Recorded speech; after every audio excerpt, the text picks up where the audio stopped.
The topic now we are going to start is consumer decision process. So consumer decision process, there are two parts to it.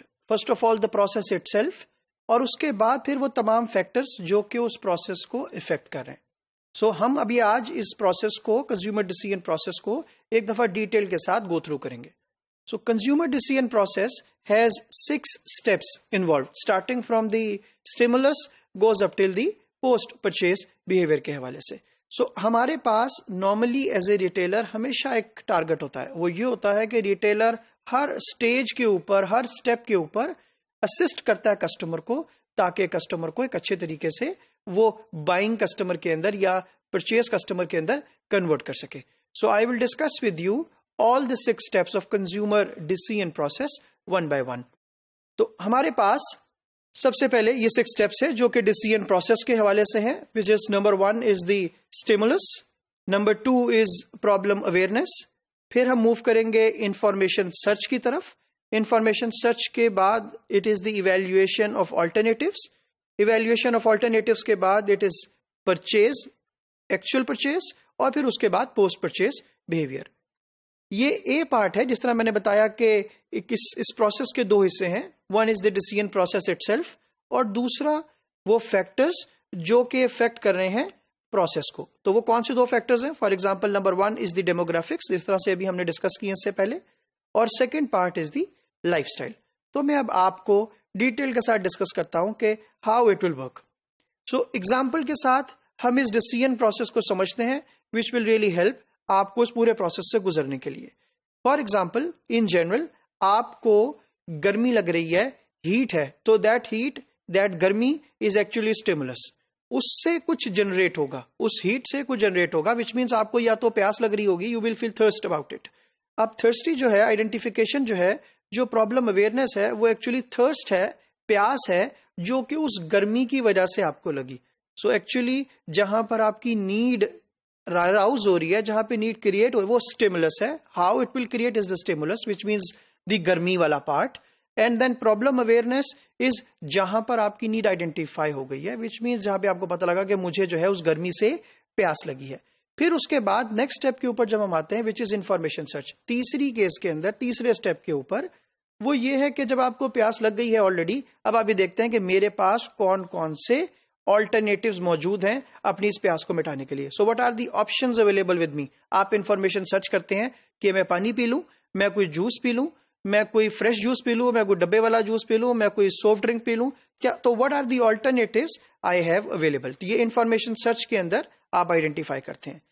Again जब आप इस option में से कुछ select कर लेते हैं, फिर आप उन ऑप्शंस को, उन ऑल्टरनेटिव्स को इवेल्युएट करते हैं. तो नेक्स्ट स्टेज के ऊपर, नेक्स्ट स्टेप के ऊपर चले जाते हैं, जहां पर आप इवेल्युएट करते हैं उन तमाम ऑल्टरनेटिव्स को, कि मेरी वो जो नीड है, यानी कि जो मेरी जो थर्स्ट थी, मेरी जो प्यास थी, उसको बुझाने के लिए मेरे लिए कौन सा alternative would be the best one. For example शायद पानी मुझे फ्री मिल जाए, मेरे पास पैसे नहीं है.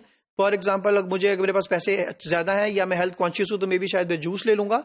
या मैं अगर ना हेल्थ कॉन्शियस हूं, ना मुझे मेरे पास पैसे भी मौजूद है, तो maybe I will go for the soft drink. तो कोई भी फैक्टर हो सकता है. मैं तमाम फैक्टर्स को इवेल्युएट करूंगा उन तमाम ऑल्टरनेटिव्स के ऊपर कि कौन सा alternative would be best for मी.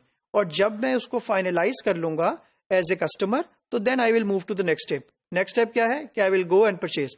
अगर मेरे फाइनलाइज किया है, अगर मैंने सेलेक्ट किया है इवेल्युएट करने के बाद कि यस, पानी मुझे सबसे ज्यादा हेल्प करेगा मुझे मेरी प्यास को बुझाने के लिए, so I will go and make the purchase of the water.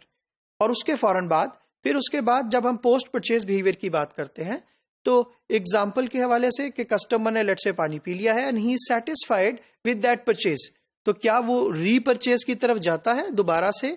अगर दोबारा उसको कभी प्यास लगेगी, सो that is the post purchase behaviour. तो अगर मैं इस एग्जाम्पल को, डिसीजन प्रोसेस को डायरेक्टली इस एग्जाम्पल के थ्रू लेट से क्विकली एक्सप्लेन करूं, तो जिस तरह मैंने बताया कि कस्टमर को प्यास लगी, दैट वाज द स्टेप 1. और फिर उस प्यास को बुझाने के लिए उसको आइडिया हुआ कि मुझे उसको गर्मी लगी, दैट वाज द स्टेप 1. उस गर्मी से उसको प्यास लगी, दैट वाज द स्टेप 2.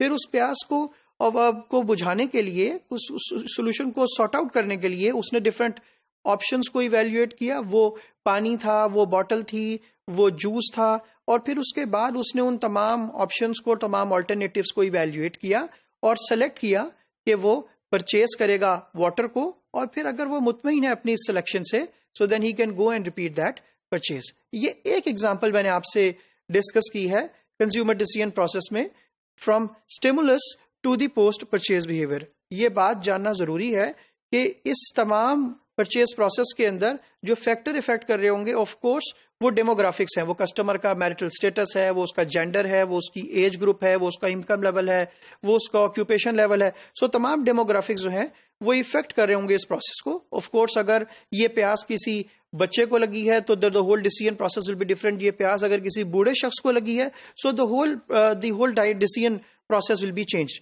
तो which means demographic will be affecting huge to this decision process. इसी तरीके से लाइफस्टाइल ऑफ द कस्टमर, अगर कस्टमर जो है वो किस सोशल क्लास से है, वो किस कल्चर से है, ये भी इन्फ्लुएंस करेगा, इफेक्ट करेगा इस पूरे प्रोसेस को।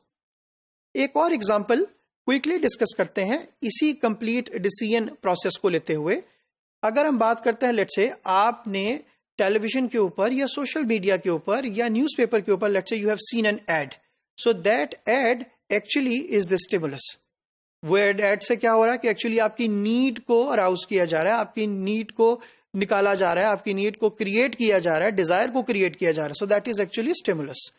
उसके बाद अगर वो नीड वाकई उसने it has made positive impacts on you, so then फौरन आप स्टेप 2 के ऊपर आएंगे, स्टेप 2 के ऊपर आएंगे और आप ये कहते हैं कि ठीक है, मैंने एक एडवर्टीजमेंट देखी है और वो एडवर्टीजमेंट है क्लोथिंग के हवाले से, कपड़ों के हवाले से, तो फौरन नीड डिजायर आपको क्रिएट हुई है कि हाँ मुझे कपड़े बाय करने चाहिए, हाँ मुझे जरूरत है, या बहुत अच्छी सेल लगी हुई है, बहुत अच्छी एडवर्टीजमेंट आ गई है कि आई एम कन्विंस्ड कि हाँ मुझे जो है वो शॉपिंग करनी चाहिए, मुझे जो है वो कपड़े बाय करने चाहिए। सो एक्चुअली आपने नीड आइडेंटिफाई कर लिया अपनी, आपने प्रॉब्लम को अवेयर कर लिया। उसके बाद जब आप थर्ड स्टेज के ऊपर आते हैं तो फिर फौरन आप देखेंगे कि अच्छा ओके, मुझे पता लग गया है कि मेरे पास मुझे कपड़े क्लोथ्स बाय करने हैं, so what are the alternatives I have, so I will go for searching the information. जब मैं वो तमाम इंफॉर्मेशन को सर्च कर लूंगा, आई हैव कि मैं should I go to buy from J dot, should I go and buy from let's say universe, should I go and buy from somewhere else, outfitter चला जाऊं, कहीं और चला जाऊं, तो कहां मैं जाऊं, कहां से जाके बाय करूंगा, I will evaluate all the information search, या मैं इवेल्युएट करूंगा और कहां कहां से लगी हुई है ताकि मुझे पता लगे वो तमाम ऑप्शंस कहां पे मुझे बेस्ट ऑप्शन नजर आएगी। मैं इवेल्युएट करूंगा उन तमाम ऑप्शंस को, फिर उन ऑप्शंस में से, उन ऑल्टरनेटिव्स में से जो कि मुझे बेस्ट लगेगा, immediately I will go there and buy that clothes, buy the clothes और कपड़े जो मैं बाय करना चाह रहा था, जिसकी मुझे डिजायर क्रिएट हुई थी, जिसकी मुझे नीड क्रिएट हुई थी, मैं वो परचेज डिसीजन ले लूंगा। फिर उसके बाद if I am satisfied with that purchase of the clothes, then immediately post purchase behaviour के ऊपर, तो then I can go and repeat that decision also in future, और इमीडिएटली दोनों सूरतों के अंदर पॉसिबिलिटी हमारे पास मौजूद है। और अगेन इस पूरे डिसीजन प्रोसेस के अंदर अगर आप देखेंगे तो डेमोग्राफिक्स की भी बहुत इन्वॉल्वमेंट है। लेट्स से जिस तरह मैंने पहले एज ग्रुप की एग्जांपल दी, तो अभी अगर मैं बात करूं इनकम लेवल के हवाले से, तो आपकी इनकम साइज क्या है, आपका इनकम क्या है, उसके accordingly of course decision process जो है वो चेंज हो जाएगा। आपको अगर प्रोडक्ट्स बाय करनी है तो you will go and find options from Panorama, और you will go and find option from Liberty और सम अदर मार्केट्स। सो आपको accordingly you have to see कि मेरे पास डेमोग्राफिक्स के हवाले से क्या इम्पैक्ट, क्या इफेक्ट है on the total decision process. इसी तरीके से लाइफस्टाइल भी इस पूरे डिसीजन प्रोसेस को इफेक्ट करता है।